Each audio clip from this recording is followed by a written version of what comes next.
আসসালামু আলাইকুম বন্ধুরা, আমার দূরের এবং কাছের সকল বন্ধুদের সকালের শুভেচ্ছা কামনা করি। তাদের দিনটি যেন, তাদের যাত্রা যেন শুভ হয়। আমি যে কথাটা বলতে চাই সেটা হলো, ফজরের নামাজ অনেক আগেই শেষ হয়ে গেছে। নামাজ পড়েছি, কোরআন শরীফ পড়লাম, ইশরাকের নামাজ পড়ব। কিন্তু মুসলমানের এটা অবশ্যই কর্তব্য। অবশ্যই কর্তব্য মানে কিছু নফল এবং সুন্নত নামাজ আছে, এগুলো হয়তো অপশনাল, কিন্তু ফরজ যেটা সেটা পড়তেই হবে। সুতরাং আপনারা বন্ধুরা যারা এখনও ফজরের নামাজটি পড়তে পারেননি, আদায় করতে পারেননি, তারা এখনই ফজরের নামাজটি আদায় করবেন। কারণ এই নামাজ আল্লাহর হুকুম পালন করতেই হবে, পড়তেই হবে।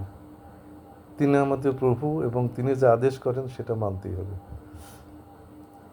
সুতরাং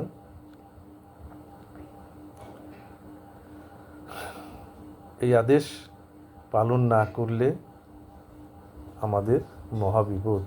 কারণ সেই বিচারের দিনে আমাদের নামাজেরই জবাবদিহি করতে হবে।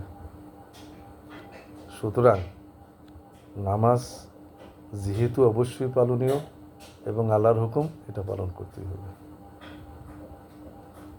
আল্লাহ কোরআনে বলেছেন, যারা ইমানদার ও সৎ কাজ করে তারাই হবে জান্নাতবাসী, এবং যারা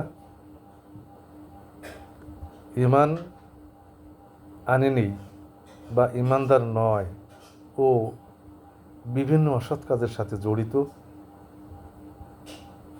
সমাজে বিশৃঙ্খলা সৃষ্টি করে, তাদের বাসস্থান হবে জাহান্নাম, এবং সেখানে তারা থাকবে চিরস্থায়ীভাবে। সুতরাং নামাজ আমাদের পড়তে হবে। নামাজ পড়ুন, নামাজটা আদায় করুন। হয়তো আল্লাহ মাফ করে দিতে পারেন, তিনি ক্ষমাশীল এবং পরম দয়ালু। এর সাথে সাথে আপনাদেরকে আর একটা জিনিস জানান দেই, সেটা হলো আজকে তারিখ, দিন, ঘন্টাটা। আজকে শনিবার 22শে আগস্ট 2026 সাল, ইংরেজি 8ই রবিউল আউয়াল 1448 হিজরি এবং 7ই ভাদ্র 1433 বাংলা। আজ এই পর্যন্ত, ইনশাল্লাহ আবার দেখা হবে। যদি ভিডিওটি ভালো লাগে বা পছন্দ হয়, তাহলে একটা লাইক, কমেন্ট, সাবস্ক্রাইব করে দিয়েন। আলহামদুলিল্লাহ, ফি আমানিল্লাহ।